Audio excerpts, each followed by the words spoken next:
जुलाई साल 2009 की बात है। पाकिस्तान में शदीद किस्म की तूफानी बारिशें हो रही थी। हर वक्त आसमान पर बरसते बादल छाए रहते थे, लेकिन उस वक्त पाकिस्तान से 15 करोड़ किलोमीटर दूर ऊपर घुप अंधेरी खलाओं में एक टेलीस्कोप खामोशी के साथ दूर दराज के सितारों को ऑब्जर्व कर रही थी। ये टेलीस्कोप 50,000 सितारों को देख चुकी थी, लेकिन उस रात एक अजीब वाक़या रूनुमा हुआ।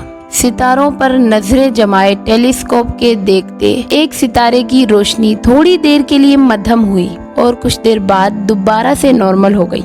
इस टेलीस्कोप ने अपनी ऑब्जर्वेशन को अमेरिका में केपलर स्पेस टीम के पास भेज दिया। अब ये बात मुमकिन तो थी कि टेलीस्कोप की इतनी ज्यादा दूरी पर होने की वजह से कोई डेटा एरर आ गया होगा, लेकिन डॉक्टर खदीजा सुमोडियो को पूरा यकीन था कि उनके डिजाइन हुए फोटोमीटर्स इस तरह की संगीन गलती नहीं करेंगे। अभी कुछ ही वक्त पहले उनके यहाँ एक प्यारी सी बेटी की पैदाइश हुई थी, लेकिन फिर भी डॉक्टर खदीजा इस इशू को इग्नोर नहीं करना चाहती थी, क्योंकि दोबारा ऐसी गलती टेलीस्कोप के पूरे प्रोजेक्ट को नुकसान पहुंचा सकती थी। लिहाजा उन्होंने project incharge doctor John Jenkin से एक मीटिंग की और उन्हें दरख्वास्त की कि उनकी बेटी बहुत छोटी है, लेकिन इस इशू पर नजर रखना भी जरूरी है। लिहाजा अगर हो सके तो उन्हें अपनी बेटी के साथ रिसर्च सेंटर में ही रहने की इजाजत दे दी जाए। डॉक्टर जेंकिन ने उनकी दरख्वास्त कबूल कर ली और इस तरह डॉक्टर खदीजा सेटी इंस्टीट्यूट में रहते हुए ही इस सितारे पर नजर रखने लगी। और एक मर्तबा फिर से वही हुआ। ठीक 385 दिन बाद सितारा एक बार फिर से कुछ देर के लिए मध्यम हो गया। अब इस बात का एक ही जवाब हो सकता था, लेकिन दुनिया को ये जवाब देने से पहले उसे कंफर्म करना भी बहुत जरूरी था। लिहाजा डॉक्टर खदीजा और डॉक्टर जॉन ने 3 दूसरे इदारों को भी खतूत लिखे, उनकी मदद की दरख्वास्त की और उन इदारों ने दरख्वास्त कबूल करते हुए कनाडा के बर्फीले पहाड़ों में लगी अपनी अपनी टेलीस्कोप का रुख भी उस सितारे की तरफ मोड़ दिया।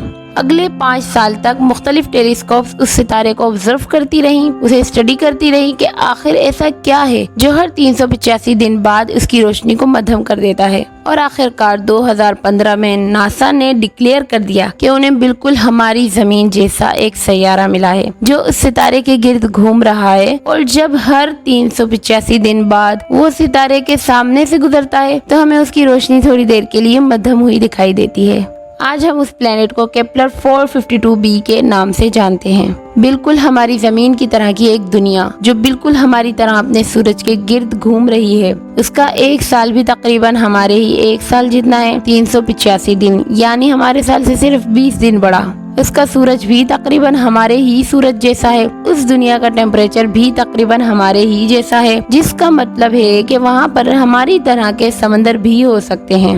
हाँ, एक बात बहुत दिलचस्प थी कि वो दुनिया हमारी दुनिया से थोड़ी सी बड़ी थी, लेकिन इस बात से क्या फर्क पड़ता है कि अगर वो हमसे थोड़ी सी बड़ी थी, अगर वो दुनिया हमसे बड़ी है तो यकीनन उसका मास भी हमसे ज्यादा होगा। मास ज्यादा होने की वजह से उस पर पहाड़ और आतिशफिशा भी हमारी दुनिया से ज्यादा होंगे। उस दुनिया के बादल भी हमारे बादलों से ज्यादा थिक होंगे और उस दुनिया के पहाड़ों में हर वक्त एक खास किस्म की धुंध सी छाई रहती होगी। लेकिन क्या हमारी तरह उस दुनिया पर भी कोई मखलूक रहती होगी?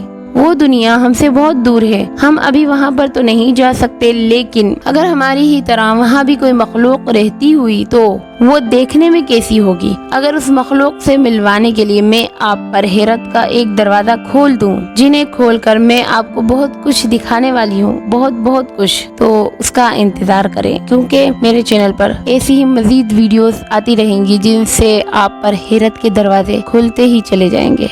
इस कहानी के तमाम किरदार, इदारे और टेक्नोलॉजी हकीकी हैं।